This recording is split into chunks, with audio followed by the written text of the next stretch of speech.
एक संभ्रांत प्रतीत होने वाली अतीव सुंदरी ने विमान में प्रवेश किया और अपनी सीट की तलाश में नजरें घुमाई। उसने देखा कि उसकी सीट एक ऐसे व्यक्ति के बगल में है जिसके दोनों ही हाथ नहीं हैं। महिला को उस अपाहिज व्यक्ति के पास बैठने में झिझक हुई। उस सुंदर महिला ने एयर होस्टेस से को कहा कि वह उसके लिए नियत सीट पर सुविधापूर्वक यात्रा नहीं कर पाएगी, क्योंकि साथ की सीट पर एक दोनों हाथ विहीन व्यक्ति बैठा हुआ है। उस सुंदरी ने एयर होस्टेस से सीट बदलने हेतु आग्रह किया। असहज हुई एयर होस्टेस ने पूछा, मैम, क्या मुझे कारण बता सकती हैं? सुंदर महिला ने जवाब दिया, मैं ऐसे लोगों को पसंद नहीं करती। मैं ऐसे व्यक्ति के पास बैठकर यात्रा नहीं कर पाऊंगी। दिखने में संभ्रांत और विनम्र प्रतीत होने वाली महिला के यह उद्गार सुनकर एयर होस्टेस अचंभित हो गई। सुंदरी ने एक बार फिर एयर होस्टेस से जोर देकर कहा कि मैं उस सीट पर नहीं बैठ सकती और मुझे कोई दूसरी सीट दे दी जाए। एयर होस्टेस ने खाली सीट की तलाश में चारों ओर नज़र घुमाई, पर कोई भी सीट खाली नहीं दिखी। एयर होस्टेस ने महिला से कहा कि मैडम, इस इकोनॉमी क्लास में कोई सीट रिक्त नहीं है, किंतु यात्रियों की सुविधा का ध्यान रखना हमारा दायित्व है, अतः मैं वायुयान के कप्तान से बात करती हूँ।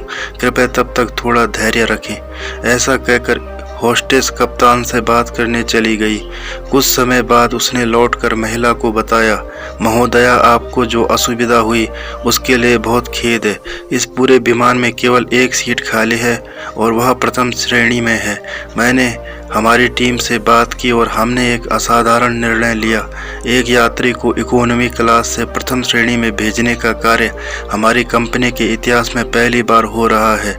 सुंदर महिला अत्यंत प्रसन्न हो गई, किंतु इसके पहले कि वह अपनी प्रतिक्रिया व्यक्त करती और एक शब्द भी बोल पाती, एयर होस्टेस उस अपाहिज और दोनों हाथ विहीन व्यक्ति की ओर बढ़ गई और विनम्रता पूर्वक उनसे पूछा, सर, क्या आप प्रथम श्रेणी में जा सकेंगे?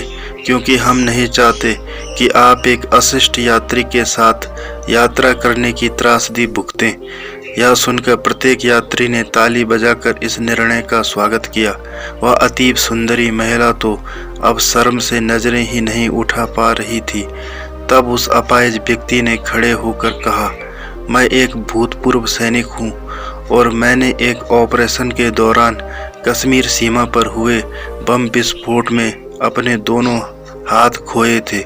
सबसे पहले जब मैंने इन देवी जी की चर्चा सुनी, तब मैं सोच रहा था कि मैंने भी किन लोगों की सुरक्षा के लिए अपनी जान जोखिम में डाली और अपने हाथ खोए।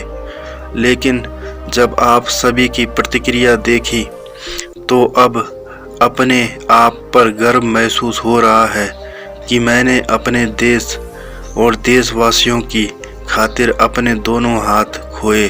और इतना कहकर वह प्रथम श्रेणी में चले गए। सुंदर महिला पूरी तरह से शर्मिंदा होकर सर झुकाए सीट में गड़ गई। मोरल ऑफ द स्टोरी, शारीरिक सुंदरता का महत्व तब तक कुछ नहीं है जब तक व्यक्ति का मन, उसके विचार सुंदर ना हो।